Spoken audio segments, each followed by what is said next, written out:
دیتا ہوں صبح ہوگی اپنے بھائیوں کے ساتھ تیار ہو کے آپ چلے جائیے گا.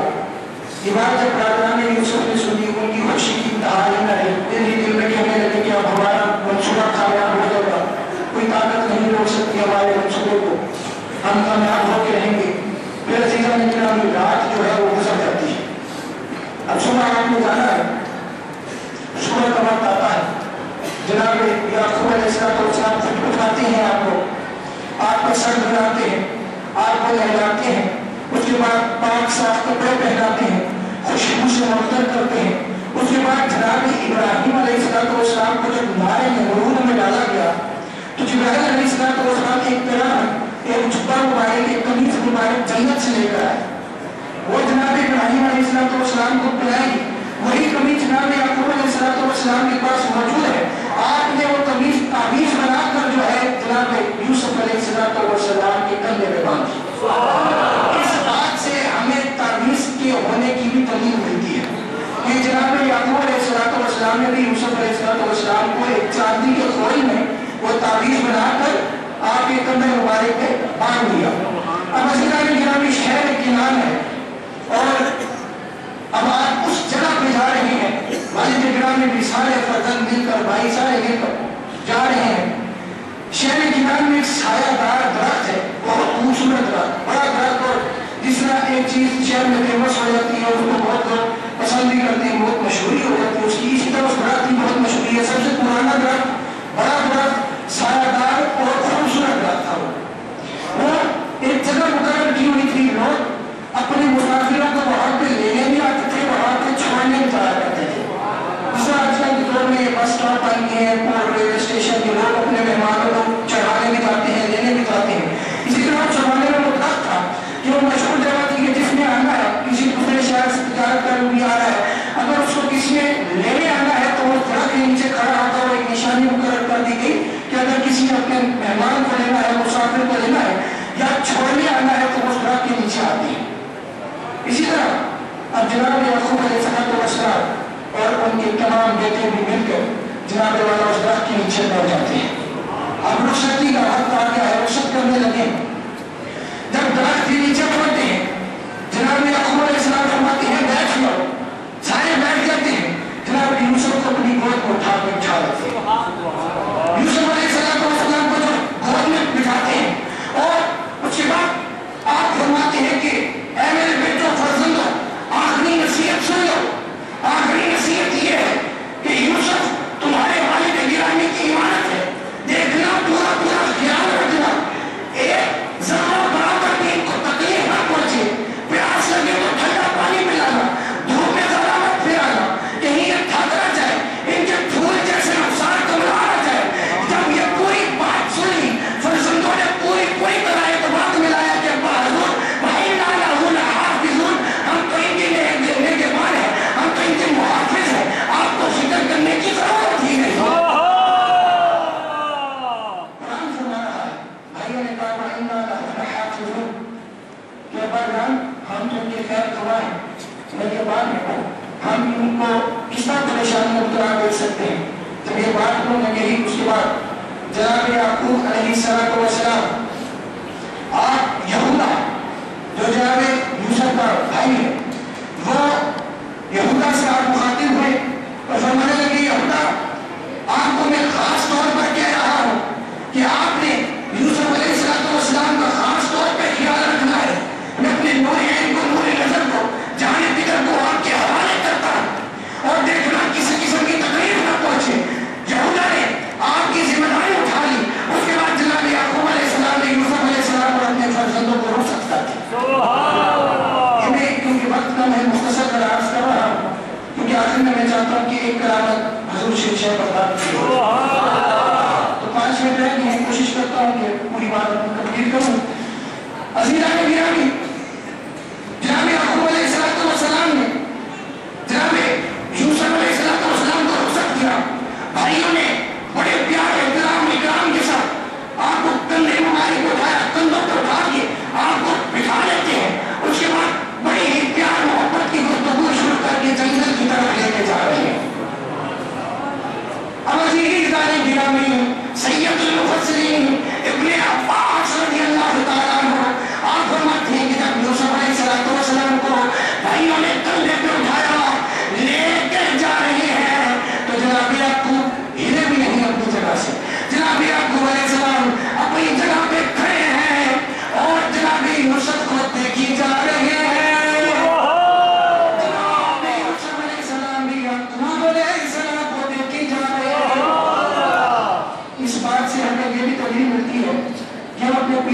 کی بارگاہ میں آتے ہیں یا اپنے والد گرامی کی بارگاہ میں جاؤ تو ادب کا یہ تقاضا رکھو کہ جب کیونکہ جہاں تک نظر ٹھہری جب تک آپ غائب نہیں ہوں گے تب تک یوسف علیہ السلام نے پیٹھ نہیں کی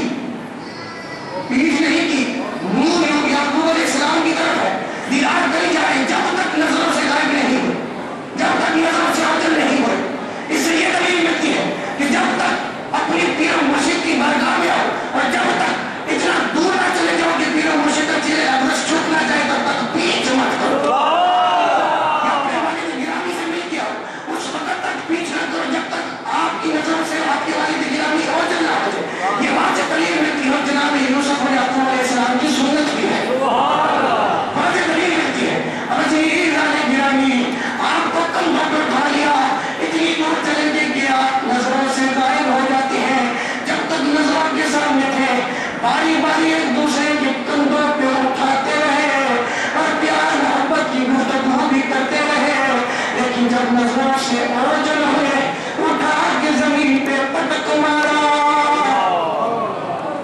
عزیزان گرامی جناب یوسف علیہ السلام کو جب زمین پہ مارا تو آپ کی آنکھوں سے آنسو جاری ہو جاتے ہیں صاحب تفسیر نور المعانی آپ فرماتے ہیں جب یوسف علیہ السلام کو کندھوں پہ اٹھا کے لایا گیا اتنی دور جب آگے جب یعقوب علیہ السلام کی نظروں سے اوجھل ہو گئے انہوں نے کندھے سے اٹھا کے زمین پر دے مارا اپنی دلی عداوت کا اظہار کر دیا پھر کیا سلوک کیا پکڑ بھرا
وہ جناب یوسف علیہ السلام کی چھاتی مبارک پہ بیٹھ جاتے ہیں چھری نکال لیتے ہیں آپ کو قتل کرنا چاہا آپ نے فرمایا ارے خدا کا خوف کر میں تیرا کیا بگاڑا ہے کیا میں نے تیرا نقصان کیا ہے کہ تو مجھے مارتا ہے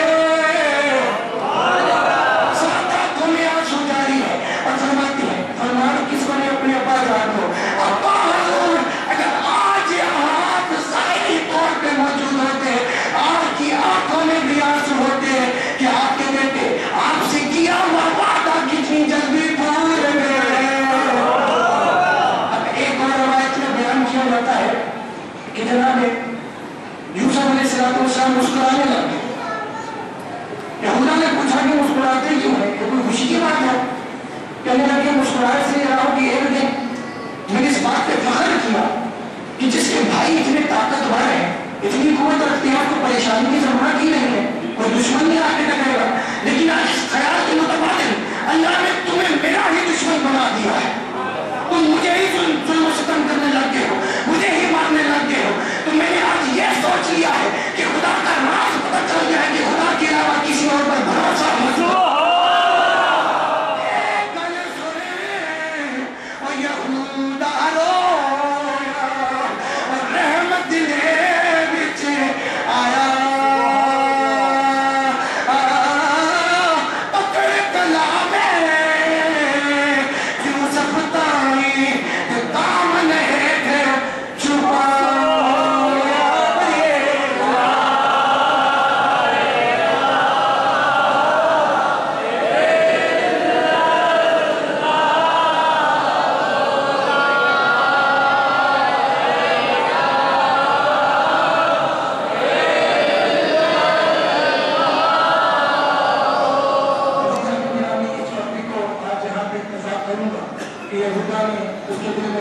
رب تعالیٰ کی طرف سے رحم آ جاتا ہے. آگے کی کیا پوری اسٹوری ہے, پورے جو واقعات کا مطالعہ ہے انشاءاللہ تعالیٰ زندگی میں ساتھ دے دے جو تمہارے کو بیان کروں گا. اب آخر میں کیونکہ وقت بالکل ختم ہو چکا ہے, 2 منٹ رہ گئے ہیں, میں چاہتا ہوں کہ چھوٹی سی روشن سے بغداد کی تعامل ذرا بیان کروں.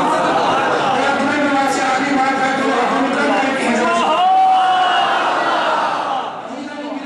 حضور شہنشاہ بغداد کا عاشق نبی تجارت کی غرض سے جنگل میں قافلے کے ساتھ جا رہا ہے.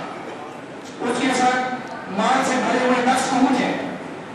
جنگل سے گزر رہا ہے, مال سے بھرے ہوئے 10 اونٹ ہیں. تجارت سے واپس آ رہا تھا کہ جنگل سے گزر رہا ہے کہ کسی مقام پہ پانی پینے کے لیے رکا. اونٹ اس نے مقام پہ کھڑے کی, جب واپس آیا تو اونٹ وہاں سے غائب ہو جاتی ہے. پریشان ہو جاتا ہے کہ تجارت کر کے آیا ہوں, اتنا مال کمایا ہے, سارے کے سارے نقصان ہو جائے گا. پریشان ہوتا ہے. اس پریشانی کے عالم میں صرف 2 الفاظ بولتا ہے کہ المدد یا غوث اعظم. کیا بلند آواز سے ملے کہ ہے المدد یا غوث اعظم,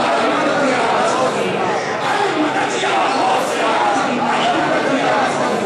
جب یہ اس نے الفاظ اپنی زبان سے کہے, کہتا ہے کہ دور پہاڑی چھوٹی سی پہاڑی ٹکڑی بنی ہوئی ہے, اس کی چوٹی میں ایک کوئی نورانی شخصیت کھڑی ہے اور مجھے اپنی طرف بلائی ہے کہ ذرا ادھر تو آ. میں دوڑتا ہوا اس جگہ پہ گیا.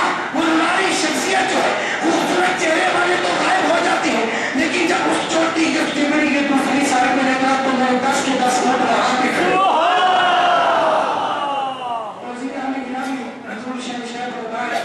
فوراً سمجھ گیا کہ میں شہنشاہ بغداد ہی تھے, جنہوں نے فوراً احتمائی فرمائی, فوراً میرا مسئلہ حل کیا کہ ذرا ادھر تو آ, ادھر آ کے دیکھتے ہوئے وہ یہاں پہ کھڑے. اس طرح بھی اپنے مریدوں کی مدد فرماتے ہیں. خدا ہے اللہ رب العزت سے کہ آج ہم سب کا اعلیٰ بھی قبول و منظور فرماؤ, ہم سب کو کامل ایمان میں بھی استقامت نصیب فرماؤ. باقی الحمدللہ رب العالمین.